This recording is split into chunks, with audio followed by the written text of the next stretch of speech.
Hey guys, welcome back. Today we're going to be talking about my rainbow baby's birth story, and this is one I hold so close and dear to my heart because this is my everything. My little baby Davian, he is such a pride and joy, such a blessing, and I'm so happy to have him. And if it wasn't for him, I don't know where I'll be right now. But things happen, and it happens out of the blue, and I'm so happy. And the reason why I'm so happy is because I've been wanting him for so long, and everybody's always asked me, when you guys are gonna have a baby, when you guys are gonna bring this life into this world. That was a question of the century, and I was getting so tired of that question because everybody tends to ask that question. And I know there's a lot of couples out there that have that same family member or the multiple family members or friends that they ask that question, and it's like, calm down. In the beginning, me and Dee didn't want to have a baby. We were just living life, and we was just enjoying the vacations. We was living the life. We had our own apartment, a little studio. We were working full-time jobs, working on our goals. So our mindset was so clear that that question was never like, when you're gonna have a baby? Never. Like, I don't know when we're gonna have a baby. Like, why does it matter when we're gonna have a baby? When it happens, it happens. And that was my response all the time. But after a couple of years, I took it in disrespectful. It became disrespectful because at this point, when you see me, you'll be like, when you gonna have a baby? You don't ask me how I'm doing, how's school, how's work, how's this, how's that. Because, like, come on, it's like real life, and you never know what a person's going through in their life. You don't know if I'm struggling, or financially, if I'm struggling, or if something's happening, or if I can't have babies, or if I have some issues going on in my relationship. You don't know that, so you can't automatically assume to ask that question. And I know people even ask that question to people who are single, and it's like, why would you ask that question if she doesn't have anybody to have a baby with, or he doesn't have anybody to have a baby with? That's a question that's like very disrespectful. I feel it's disrespectful because it's like, why would you ask that? Like, who asks that? But yeah, like I said, after a couple of years, I end up wanting to have a baby, and I was so like, yeah, I want to have a baby. But during that time, Dee wasn't ready to have a child. He was more focused on his career, his music career, and I was fine with that. We did have little altercations, of us like having discussions about it, and him not wanting to, and me feeling a little bit down about it because I have family members who have children. My best friend had a baby.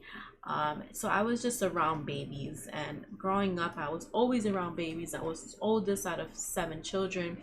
So growing up, it was always babies around me. So I grew a love for babies, and I was in a stable position where I felt that I was good enough to have a baby. So when Dee didn't want to, it just brought me a little down. After a year, he wanted to, and this was when life changed for us. We were so happy, and we wanted to have a baby, so we started trying.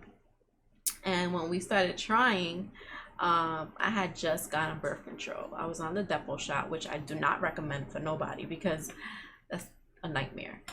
So the Depo, I had just took it, so it was, the Depo stays in your system, for whoever doesn't know, for 3 months. So it was in my system for 3 months. I'm like, after the 3 months, we'll try. Don't worry, we're gonna be good.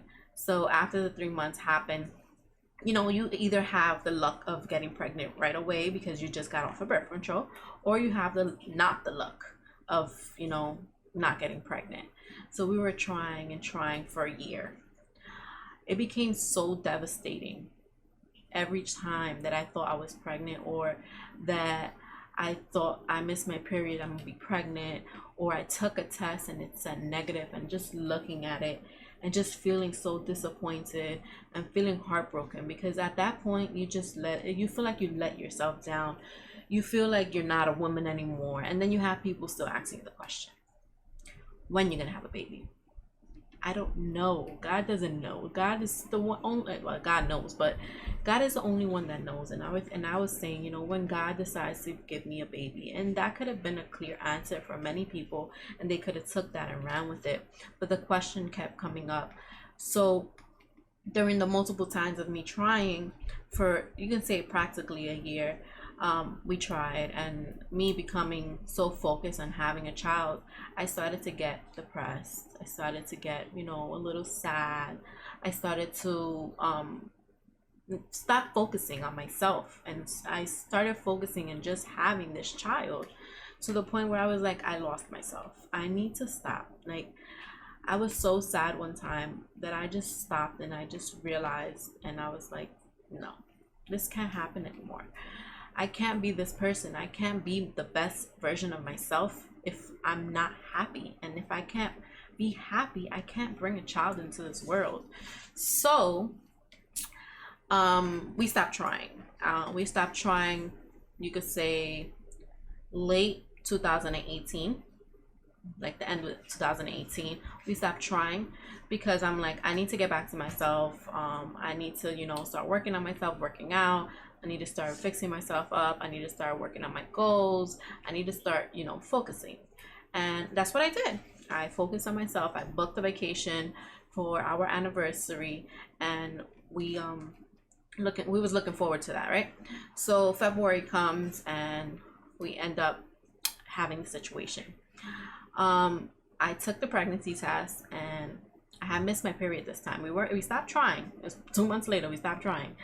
So we stopped trying, and I get a positive. But it was like positive, but it was like faint. So I took another one. It was the same way. I told my best friend. My best friend was freaking out. She was so happy. I was so happy. And we was like, we're going to tell him. I'm going to tell him. So, yeah. So I told him. No, first I wanted to keep it a secret for Valentine's, because we had originally said it's going to be a Valentine's surprise. So I originally said I was going to be a Valentine's Day surprise, but then I'm like, I can't hold this in for this another 2 weeks. It was like 2 weeks, 12 days around there. So I'm like, I can't hold this in. So my best friend's like, fine, just tell him. I'm like, yeah, I'm going to tell him. So that night I told him, and it was the most beautiful thing. I wrote a poem, and I read it to him, and he was just like, oh, and then he was like, what? So that happened, and next thing you know, the next morning I was having a little bit of cramps. So I told him, like, no, let's go to the doctor and find out like what's going on, and have them do a test. So we waiting for the doctor during this time, and I started spotting. So started spotting. I got a little bit of worry. So we're still waiting in the doctor. It was a long wait. The long wait had me just anxious. I started getting cramps. Then I started bleeding. So I started bleeding. I started bleeding, and it was devastating, because at that point I knew that I wasn't going to have that baby, or at least it could have been a miscarriage. So we rushed to the hospital because we were so concerned. And they did the test, and the test came back. The doctor told me that the test came back 0.6, which meant I was pregnant, but it was supposed to rise higher than 0.6. And that just ruined me. It just ruined me, because I've been trying for a whole year. I stopped trying. I finally get pregnant, and I have a miscarriage. So basically the points of the 0.6 or 0.5, it has to be higher than a 0.5 to tell by your blood that you're pregnant, which they did the blood test. And because in the urine test, it was too early for them to tell. So the blood test signified that I was at a 0.6, which it was going backwards instead of going up, which meant I had a miscarriage. And that's when the doctor told me, it was like, this most likely means you're having a miscarriage. And it happens to everyone, which I want everyone to know that it happens to everyone. It's normal, and it can happen. There's no reason about it. You didn't do anything wrong, he told me. You know, I was working out at the time, so I thought it could have been me working out, or, you know, me doing something I was supposed to be doing. I don't know. I thought the worst. And he's like, no, you possibly, is nothing that you did. It's nothing that you did, and it happens to everyone, and it's just normal. So I was so devastated. Like, you don't know. It took a lot out of me. I didn't tell anyone because I didn't want anyone to know, because it's like, why would you talk about a miscarriage? So my best friend was the only one that knew. I told my other best friend after it all happened in the hospital. We was going home, on our way home, and I told her. And then I told my mom the day after, I believe. I didn't want to tell her, but I tell my mom everything. Literally, I talk to my mom every single day, and I tell her everything. So for her not to know was kind of like wrong in a sense. So we took a cab back home, and you know, D caught me by surprise because he was sad, but he's like, you know, I'm not 100% sad. Because I'm like, what do you mean you're not 100% sad? I was like so down. I was just like shocked too. I was just like very shocked, like this happened. And you know, he was like in the cab, and this is what gave me so much strength. He was like, I'm not sad because this means that we can have a baby. Like, this is hope. This is us knowing that we've been trying, but you know, we succeeded. And let me not get emotional. And you know, that gave me all the strength that I needed going forward. I was sad, and I was, you know, trying to get through this, and we still had the vacation coming, so it was really good to keep my mind off of the things and get new stuff and just focus on myself. So that kept me going. He was like, he picked me up right off the back with that. I'm like, we'll have a baby, don't worry. So the next month came. We went on our little vacation to Cuba, and Cuba was super lit. It was like so brand new to everything, new currency, new like everything. Like, we felt so out of like place. If I didn't know Spanish, I think we would have been lost. But the Airbnb people helped us out so perfect, because they like picked us up from the airport, they drove us to the airport, they like had somebody drive us a taxi that they had like business with. It was like super cool. And then like the woman was giving us like so much details of everything. But anyway, not about that. So yeah, so we went on vacation, and we was lit. I got my little yellow bathing suit. Yeah, I know the yellow bathing suit if y'all seen me in it. And I got pregnant again on the trip. I conceived Davian on the trip.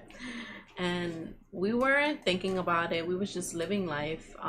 You know, we was enjoying the time. It was a beautiful experience, something different from our other vacations. So it was so beautiful. And then we found out a month later when I missed my period again. Yeah, they normally say once you have a miscarriage, you're more higher and prone to getting pregnant again, which I knew. And we was just living life. So it's not like we was like, we're gonna have sex on this day and that day or whatever, but we was just like, whatever, we're just living life. And I was brand new. I had my hair done, my hair cut, dyed, I had my nails done, I had my lashes done, I had my new outfit, my yellow bathing suit. So that's how Davian came. And ever since, I was super happy. I was ecstatic, and we didn't tell anyone. I probably told my best friend again. She was the only one that knew. And we had told his best friend, Kurt. Kurt. We told Kurt, and we kept it between us for a couple of months because of the miscarriage that we had. We didn't want to tell nobody. It was like, we need to keep this on the DL in case something happens again. We don't want nobody to know.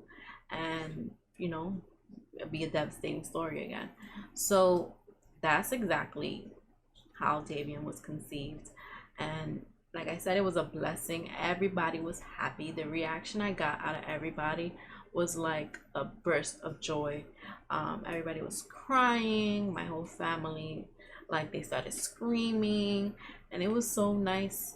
My grandmother's been asking me for a child since when she thought it was okay to ask me, because for teenage years she was like, don't have no kids, go to school. But now she wants to be like, when you gonna have a baby, but when you gonna give my grandchildren, but I'm gonna die before you give me my grandchildren. So when she found out about Davian, it was so beautiful. She started screaming and jumping, and I was so happy to see that, because my other grandmother passed away, so she's not here to see it, but at least my abuela is here, and she can see Davian and see him grow, because it's a beautiful experience having your grandma there. And she was so happy, I was so happy, everybody was happy.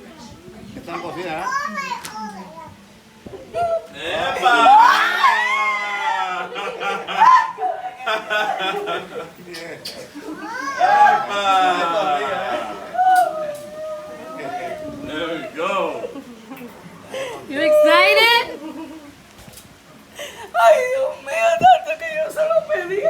My mom is super excited. It was like super excited.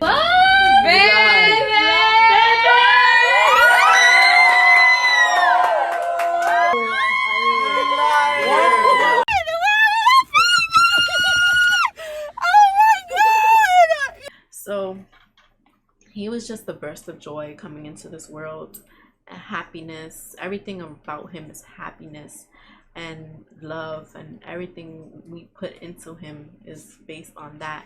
So that's why I called it my rainbow baby story, because he's such a rainbow baby. He's such a happiness, you know, the rainbow at the end of everything. And you know, I'm just so happy at this point of my life with him here. So I hope you guys enjoyed my story. Comment, like, and subscribe. It's a beautiful experience to be a mom, and I recommend it. If you want to have children, it's really nice.